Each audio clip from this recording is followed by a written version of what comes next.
Raghuram Rajan has stunned political pundits, investors and economists by announcing his decision to step down as RBI Governor after his term ends in September this year.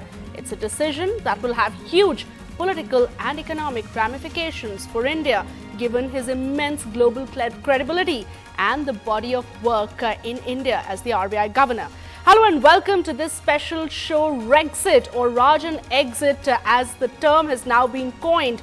I'm Shweta Rajpal-Kohli, and with me here on the show today, Kiran Mazumdar-Shaw, Chairperson, Biocon and a very well-noted industrialist, Sajid Chinoy, India economist, JP Morgan, Gurcharan Das, author of India Grows at Night, with me here in the studio, PN Vijay, and from the Congress, Sanjay Jha joins us. Sense of what Raghuram Rajan's decision means for India and the Indian economy. Kiran Mazumdar-Shaw, you're someone who has put out very strongly worded tweets after his statement came out yesterday. Your first reaction, and also if you could describe to us the impact that this will have on the Indian economy.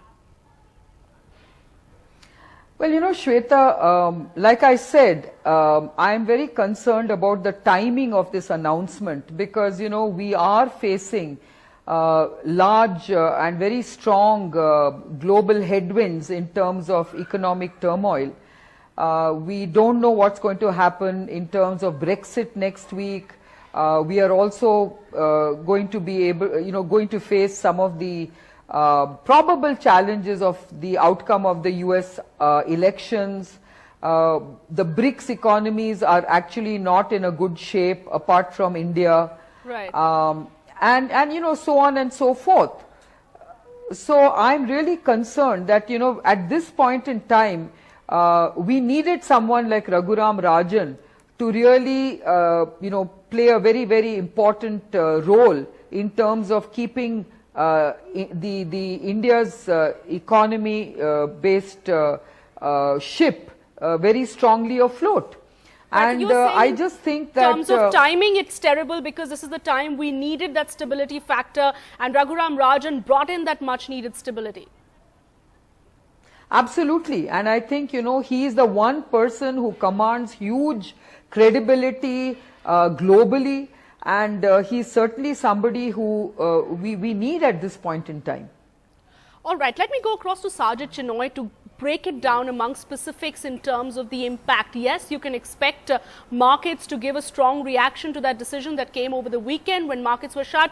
But Sajid Chinoy, investors, whether it is in India or overseas, have clearly been watching the developments in India very closely, and this clearly comes as one big shock to everyone. Share with us, Sajid, what you believe will be the impact on equity markets, on currency markets, on bond markets, all through the coming week.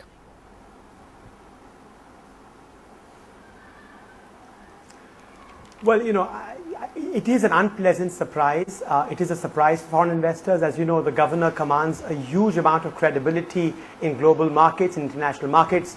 And so I think, you know, there will be an impact, initial reaction that's of nervousness until there's more clarity on the road ahead.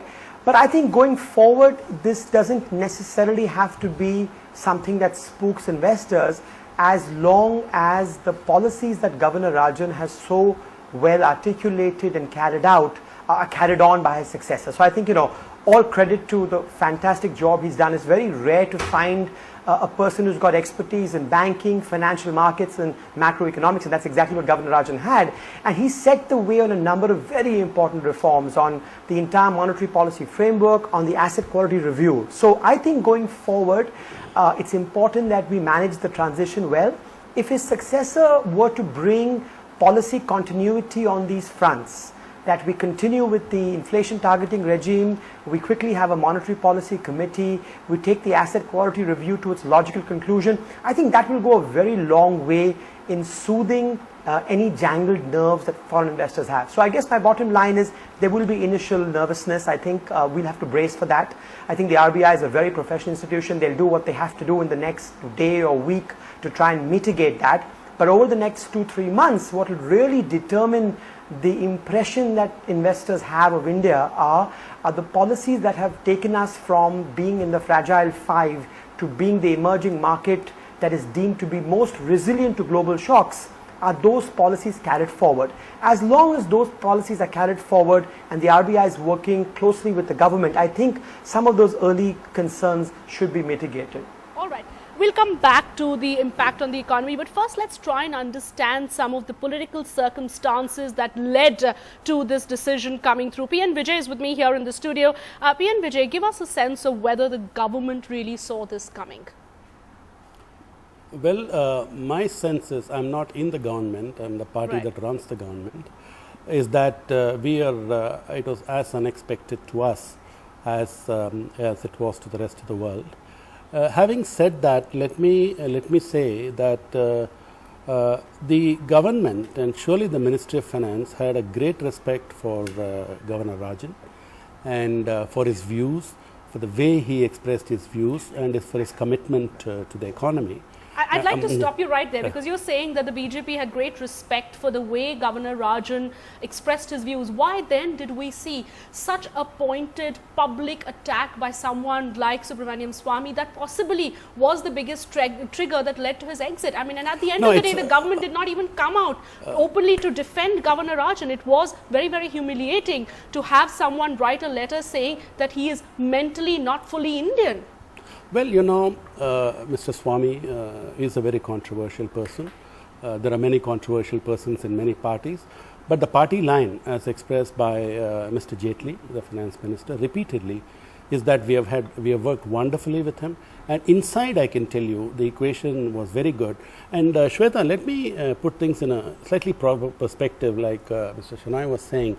Continuity is important. And I'd like you to just look at the actions of the finance ministry in the last 2 years. We have been equally responsible for bringing down the inflation. We have been very, very strong in our fiscal deficit containment. We have been extremely committed to cleaning up the banks. I would remind you, in 2003-04, which was the last year of the Vajpayee government, inflation in India came down to 4%.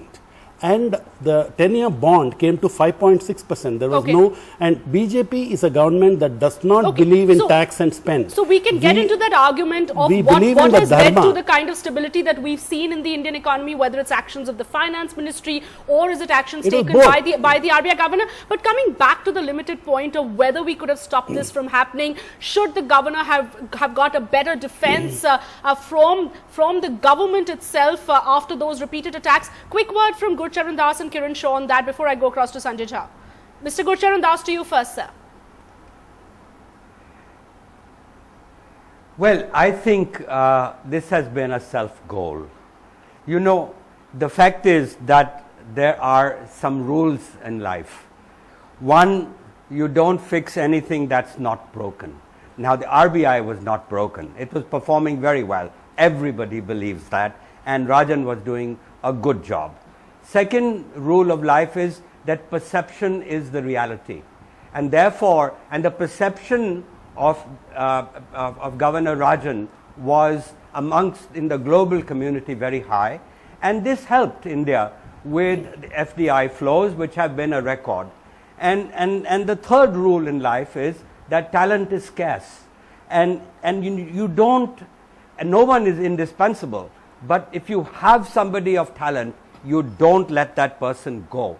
So when the problems occurred, the political problem of Subramaniam Swamy, I think the government should have stepped in, even quietly, and reassured him about how valuable he was. In fact, they could have announced his extension at the time. So I don't believe that just because it should not have been a shock. Would you agree with that, Kiran Shaw? And finally, I think when you talk about reality, the reality is that, sorry, I'll quickly finish the point. Sure. The reality is that he made two very big contributions. Forget about rates. I didn't agree with him on rates. But he stabilized the rupee at a very difficult time when the temper tantrum took place, that taper tantrum. In 2013, August, September, and the war he declared on NPAs, I think helped the banks to bring out the defaulters and so on. Very major contributions.